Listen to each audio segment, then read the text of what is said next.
ہر قسم کی حمد و ثنا اللہ رب العزت کی ذات کے لیے۔ وہ اللہ رب العزت جس نے پوری کائنات کو بنایا، درود و سلام آمینہ کے لال جناب محمد الرسول اللہ صلی اللہ علیہ وآلہ وسلم کی ذات کے لیے۔ حضرات محترم، میری اور آپ کی زندگی کی مثال پانی کے ایک بلبلے کی طرح ہے کہ جس طرح آپ نے دیکھا ہوگا کہ پانی کے اوپر ایک بلبلہ جب نمودار ہوتا ہے، ظاہر ہوتا ہے، تو ہم دیکھتے ہیں کہ ہماری آنکھوں کے سامنے ہی وہ بوجھل ہو جاتا ہے، ضائع ہو جاتا ہے، یعنی کہ ختم ہو جاتا ہے۔ جس طرح اس پانی کے بلبلے کی بقا کا اعتبار نہیں کیا جا سکتا، اسی طرح میری اور آپ کی زندگی کے سانسوں کا اعتبار بھی نہیں کیا جا سکتا۔ حضرات محترم، ایک دن ایسا آنا ہے کہ موت مجھے بھی آنی ہے، موت آپ کو بھی آنی ہے، کیونکہ اللہ کا قرآن کہتا ہے کل من علیہا فان، کہ دنیا جہاں میں جو بھی چیز ہے ہر چیز نے فنا ہو جانا ہے، ختم ہو جانا ہے، اور اللہ رب العزت کی ذات کا بقا رہے گا۔ حضرات محترم، موت مجھے بھی آنی ہے، آپ کو بھی آنی ہے، کیونکہ اللہ کا قرآن کہتا ہے کل نفس ذائقۃ الموت، کہ ہر ایک انسان کو موت آ کر ہی رہنی ہے، موت کا اس نے ذائقہ چکھنا ہی چکھنا ہے، موت کا جام پی کر ہی رہنا ہے۔ تو معلوم ہوا کہ موت برحق ہے، لیکن ہمیں یہ نہیں پتا کہ موت آنے کے بعد ہمیں کفن بھی نصیب ہوگا کہ نہیں، موت آنے کے بعد قبر بھی نصیب ہوگی کہ نہیں۔ یہاں سے معلوم ہوا کہ مرنا برحق ہے، لیکن قبر اور کفن میں شک ہے۔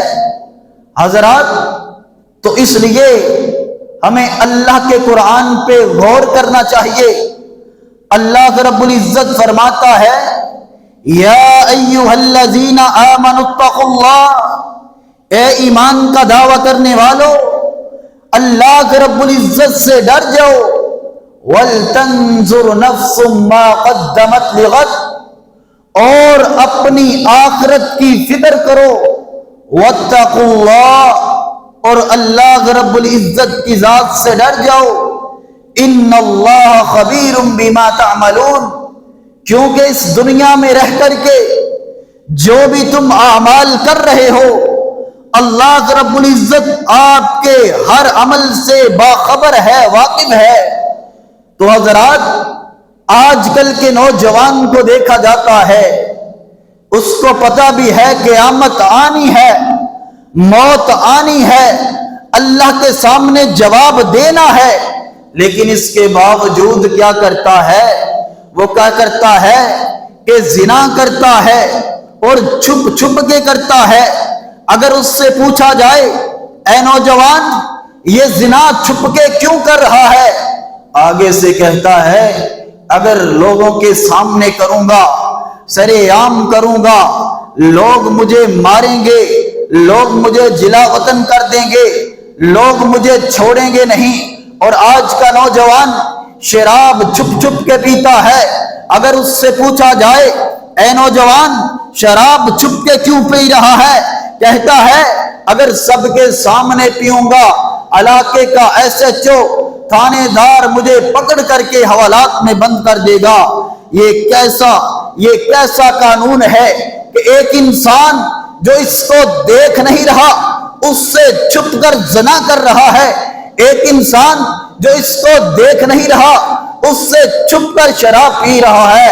ارے انسان کبھی یہ بھی سوچا ہے کہ جو انسان آپ کو دیکھ نہیں رہا اس کا دل میں ڈر ہے، لیکن جو اللہ رب العزت جس سے آپ چھپ نہیں سکتے، جس سے آپ لک نہیں سکتے، جو ہر وقت آپ کو دیکھ رہا ہے، کیا اس سے بھی کبھی ڈرنے کی توفیق ہوئی ہے؟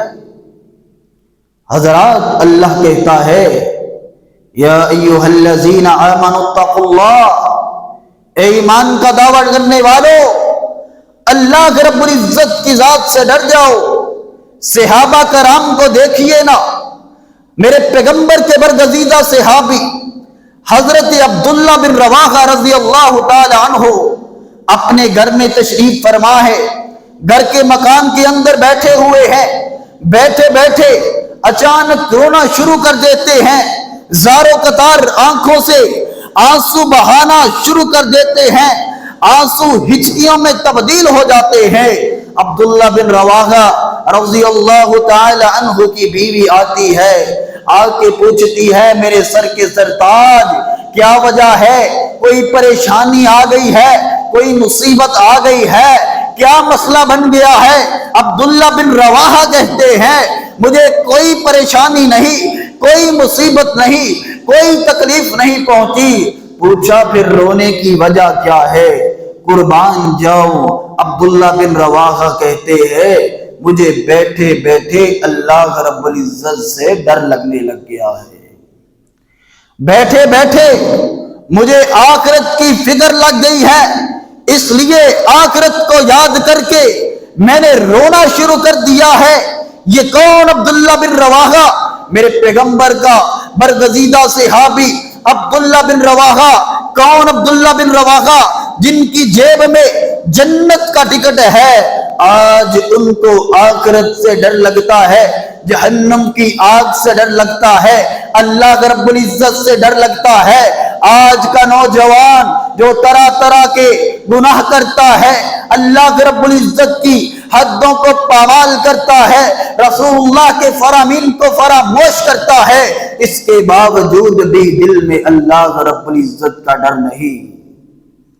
اور یہیں پہ ہی بس نہیں، ماں جی عائشہ صدیقہ رضی اللہ تعالی عنہا گھر میں بیٹھی ہوئی ہیں، اچانک زاروں قطار رونا شروع کر دیتی ہیں۔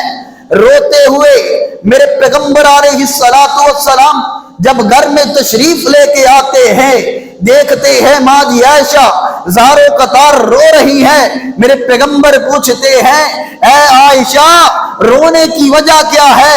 ما یبکیک یا عائشہ، اے عائشہ کس وجہ سے رو رہی ہے؟ قربان جاؤ، میرے پیغمبر کی بیوی کیا کہتی ہیں؟ عائشہ کہتی ہیں ذکرتم نارا فبکیتو، اے محبوبہ، اے محبوب جہنم کے تذکرے کو یاد کر کے رو رہی ہوں۔ یہ کون عائشہ ہے؟ میرے پیغمبر کی نیک اور سیرت، نیک سیرت، نیک صورت، خوبصورت میرے پیغمبر علیہ السلام کی بیوی حضرت عائشہ، جن کی شان میں، جن کی پاک دامنی میں اللہ رب العزت نے قرآن نازل فرما دیا، وہ ماں جی عائشہ ان کو جہنم کی آگ سے ڈر لگتا ہے۔ آج کل کی بے پردہ عورت ننگے منہ کے ساتھ گفٹ سینٹر جاتی ہے، شاپنگ سینٹر جاتی ہے، بازاروں میں جاتی ہے، اپنے منہ کو نہیں ڈھانپتی۔ اگر ان سے کہا جائے میری بہن پردہ کیا کرو، منہ چھپایا کرو، لیکن آگے سے جواب کیا ملتا ہے؟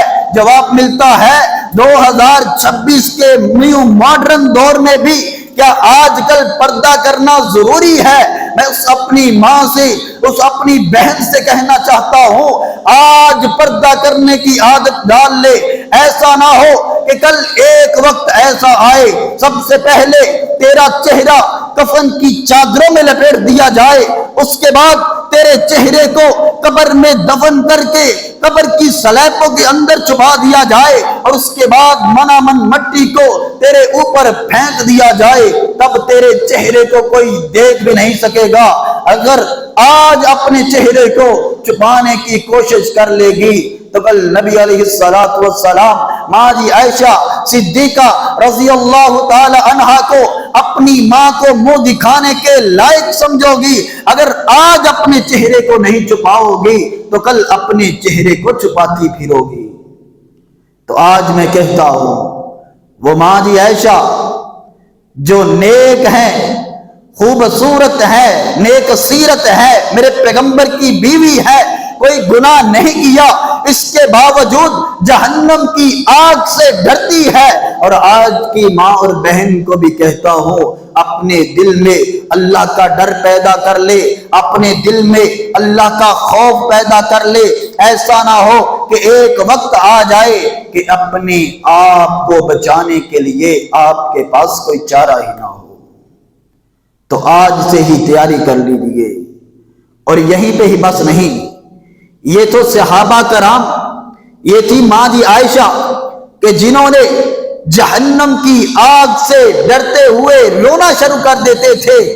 یہیں پہ ہی بس نہیں، پتھر بھی جہنم کا تذکرہ سن کے آنکھوں سے آنسو بہاتے تھے۔ دلیل کیا ہے؟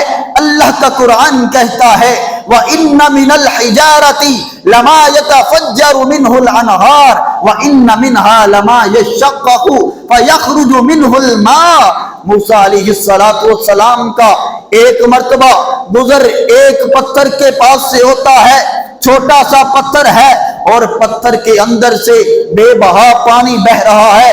موسیٰ علیہ السلام جبریل امین سے پوچھتے ہیں اے جبریل، یہ پتھر تو چھوٹا سا ہے لیکن اس سے پانی بہت زیادہ بہ رہا ہے، پانی بہنے کی وجہ کیا ہے؟ جبریل علیہ السلام کہتے ہیں اے اللہ کے پیغمبر موسیٰ، میں اللہ رب العزت کے حکم سے اس پتھر کو آرڈر دیتا ہوں، یہ پتھر آپ سے ہم کلام ہوگا، آپ خود ہی اس پتھر سے پوچھ لینا کہ پتھر سے پانی بہنے کی وجہ کیا ہے۔ موسیٰ علیہ السلام پتھر سے ہم کلام ہوتے ہیں، اللہ رب العزت پتھر کو زبان دے دیتے ہیں۔ موسیٰ علیہ السلام پوچھتے ہیں اے پتھر، ہے تو چھوٹا سا لیکن پانی اتنا بہ رہا ہے، پانی بہنے کی وجہ کیا ہے؟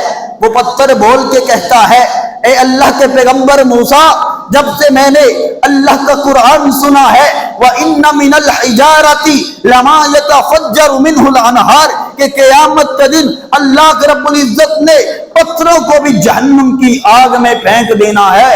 میں تب سے رو رہا ہوں، تب سے آنسو بہا رہا ہوں کہ کل قیامت کا دن ایسا نہ ہو کہ اگر اللہ رب العزت نے مجھے بھی جہنم کی آگ میں پھینک دیا تو میرا کیا ہوگا؟ اللہ رب العزت کہتے ہیں وَإِنَّ مِنَ الْحِجَارَةِ لَمَا يَتَفَجَّرُ مِنْهُ الْأَنْهَارُ وَإِنَّ مِنْهَا لَمَا يَشَّقَّقُ فَيَخْرُجُ مِنْهُ الْمَاءُ۔ پتھر بھی اللہ رب العزت کے ڈر کی وجہ سے رونا شروع کر دیتے ہیں، کئی پتھروں سے ندی، نالے اور چشمے جاری ہو جاتے ہیں۔ حضرات محترم، ہمیں بھی فکر کرنا چاہیے، یہ پتھر ایک سخت ہو کر نرم ہو رہا ہے۔ آج کا انسان نرم دل ہو کر بھی اپنے دلوں کو سخت کیا ہوا ہے، اپنے دلوں کو سخت کیا ہوا ہے۔ وجہ کیا ہے؟ ہمارے دل مردہ ہو چکے ہیں۔ حضرات، آج ہی اپنا محاسبہ کیجئے، اللہ رب العزت سے ڈرتے رہنا چاہیے اور اپنی آخرت کی فکر کرتے رہنا چاہیے۔